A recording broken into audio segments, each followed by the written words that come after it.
Okay, we'll start with this word problem. I'll give you some time to write it down. So this says a standard Burley box is P feet by 3P feet by 4P feet. And a large Burley box has 1.5 feet added to each dimension. Write a polynomial v of p in standard form. It can be used to find the volume of a large Burley box.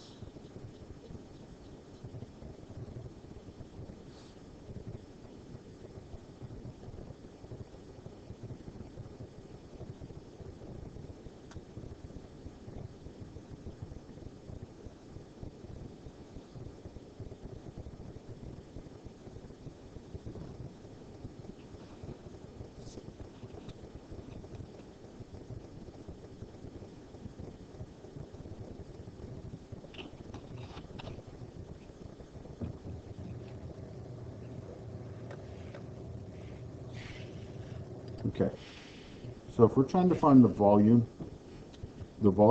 is the length times width times height.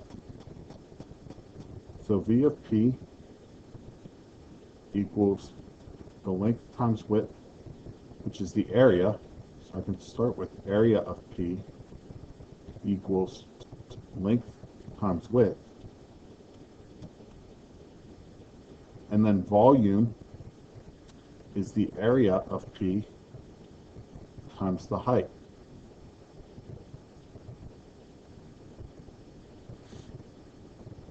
So basically we're going to use these up here. So if we were just finding the volume of the standard box, we would do P times 3P times 4P. But now we're having to find the volume of a large box, which has 1.5 feet added to each dimension. So first we would find the area,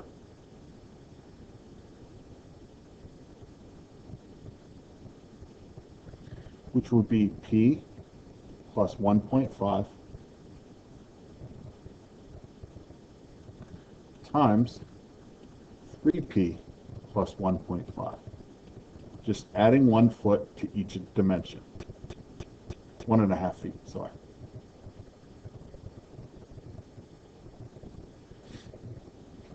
And so now I have to multiply these together.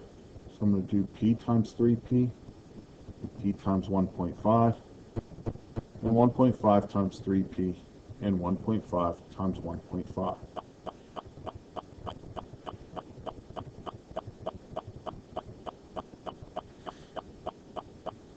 This is going to give us 3P squared plus 1.5P plus, and then 1.5 times 3 is 4.5P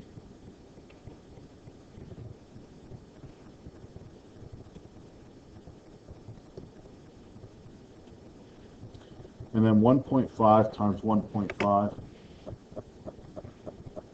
I don't know what that is off the top of my head, 2.25.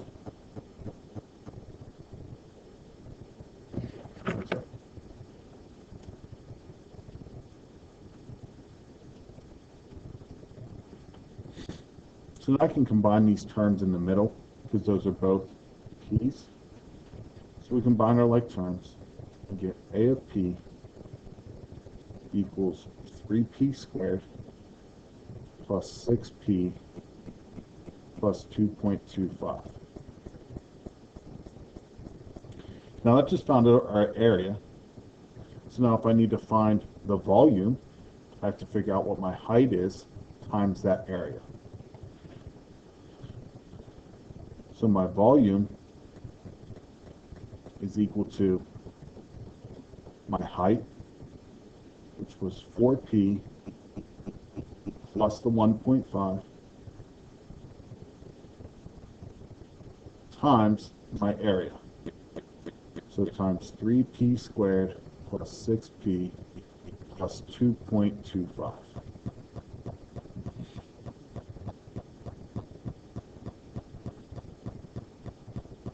I have to distribute my 4p to each one of these terms.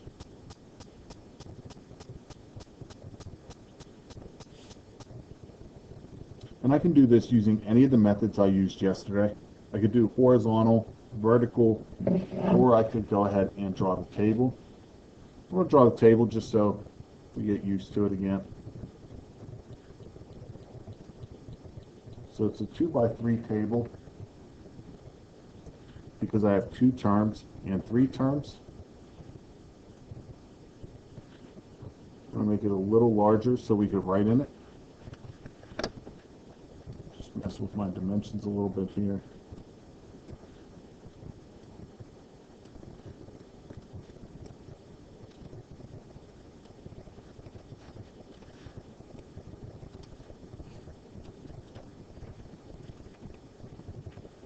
And then above each block, I'm going to write one of the terms. So 3p squared, 6p, 2.25. And in this one, I'm going to do 4p and 1.5. So now I'm just going to multiply each one. 4p times 3p squared gives me 12p to the third. 4p times 6p is 24p squared. This is p times p. And then 2.25 times 4p is 9p.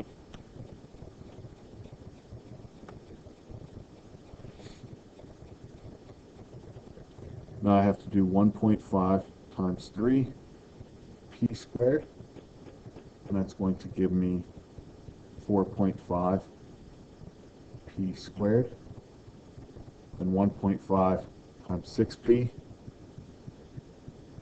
gives me 9p,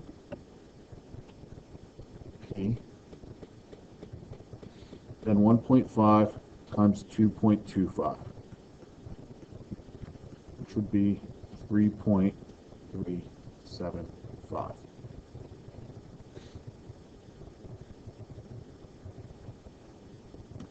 Now, just like yesterday, I can add down my diagonals.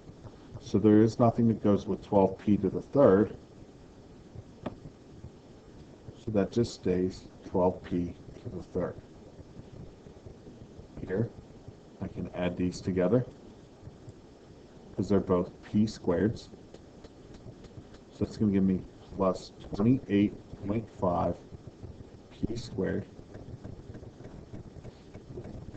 And I add my 9 p's. So that's plus 18p. Then I add my last term, plus 3.375. And this is my formula for the volume of a big box from Burley Boxes.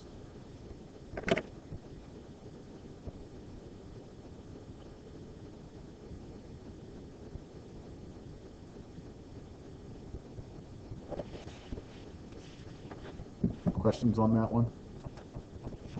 That takes us to a new type of problem, which is called expanding a power of a binomial.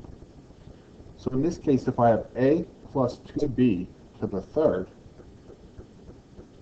then what that's actually saying is I have a plus 2b times a plus 2b times a plus 2b.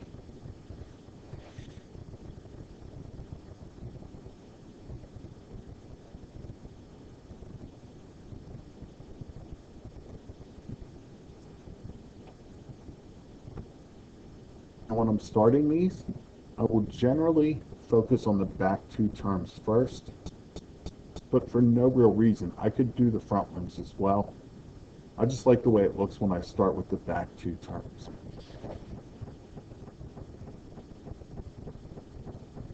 So I'm going to leave the front the same, a plus 2b. And then I'm going to multiply out these backwards, a times a and a times 2b.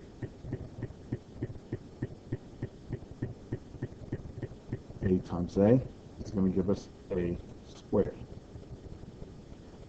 A times 2b. Now you always want to put your number in front, and then I just do alphabetical order. 2ab.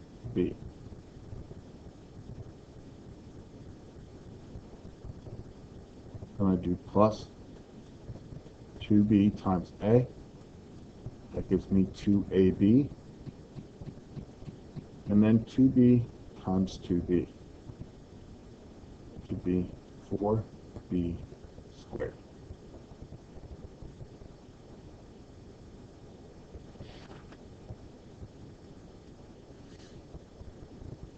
Leave the front the same and simplify my terms here. So that's a plus 2b, a squared plus 4ab plus 4b squared.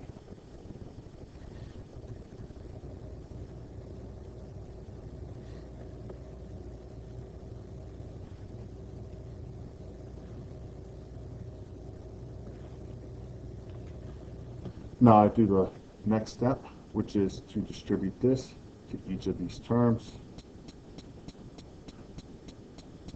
and distribute this to each term.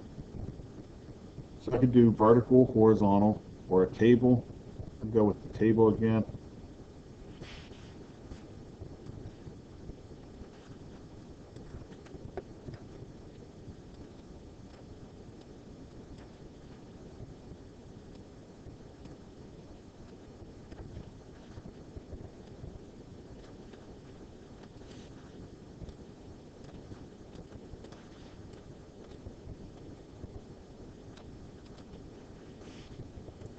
And I'll start by writing a and 2b in here, and then a squared, 4ab, and 4b squared. Now I just multiply. A times a squared is a to the third. A times 4ab is 4a squared b. A times 4b squared is 4a b squared.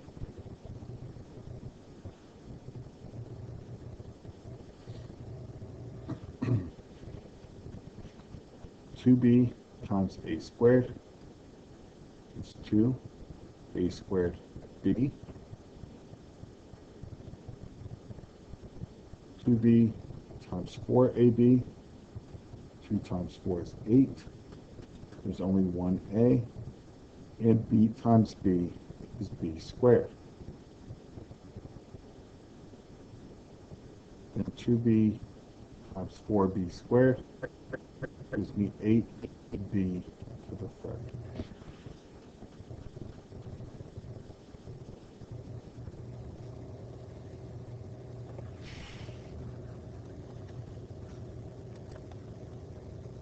Now I'm going to look for my like terms on the diagonal.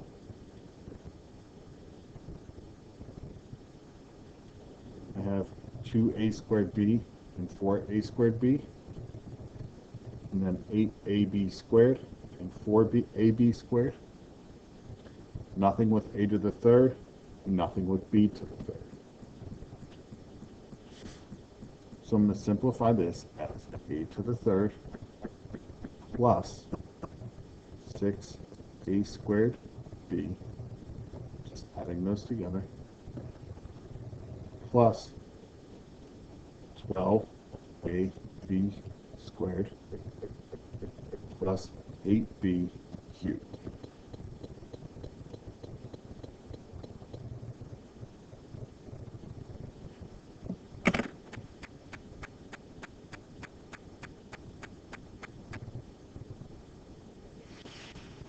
Any questions on that one?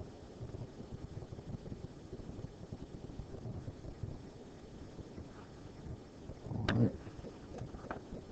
So you notice that this is kind of a hassle to multiply all this out. I had to multiply a first time, I have to multiply a second time. after I multiplied all of this out to get this, simplify, multiply again. What if I had to do it to the fourth? That's going to lead me down a path where I'm going to have to do multiple multiplications. X plus 4 times x plus 4 times x plus 4 times x plus 4. If I had to do one that has 4 like this, I'm going to group them like that. And because once I do the first one, it's going to tell me that the second one is exactly the same.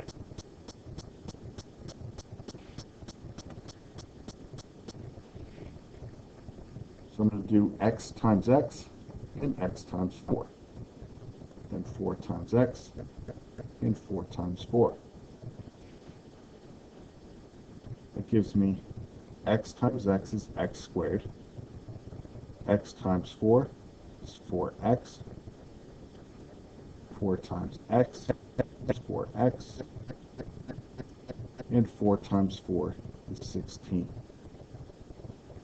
Now I'll combine my like terms. The x squared is not a like term. So I'm going to combine my 4x and 4x. It gives me x squared plus 8x plus 16. I have this one, and the back one is exactly the same.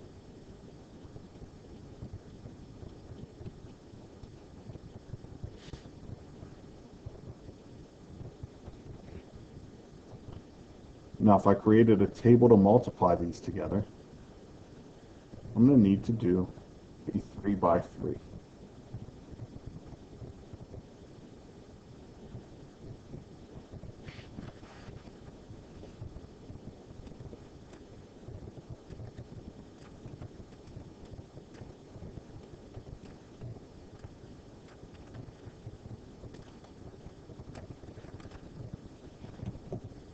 So across the top, x squared, 8x, and 16. And down the side, x squared, 8x, and 16. Then x squared times x squared is x to the 4th. X squared times 8x is 8x to the 3rd.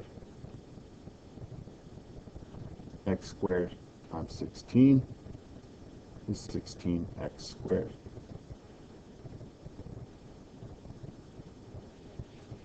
Eight x times x squared, 8x to the 3rd. 8x times 8x, 64x squared. 8x times 16x,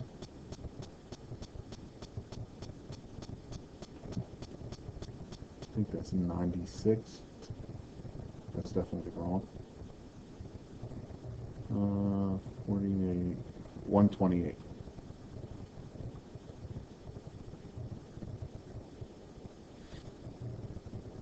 And then I wrote 129. How about that? It's 128. Now 16 times x squared, 16x squared. 16 times 8x is 128x. And 16 times 16 is 256.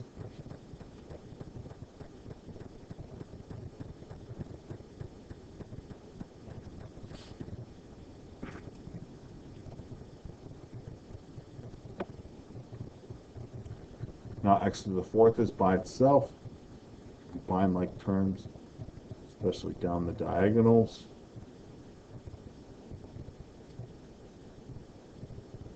This should be 128x, by the way,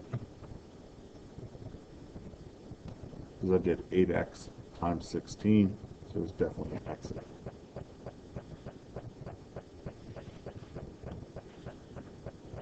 That becomes x to the fourth, 8x cubed plus 8x cubed gives me 16x cubed. 64x squared plus 16x squared plus 16x squared. It's going to be 96x squared. 128x plus 128x gives me 256x. And then lastly, I have 256.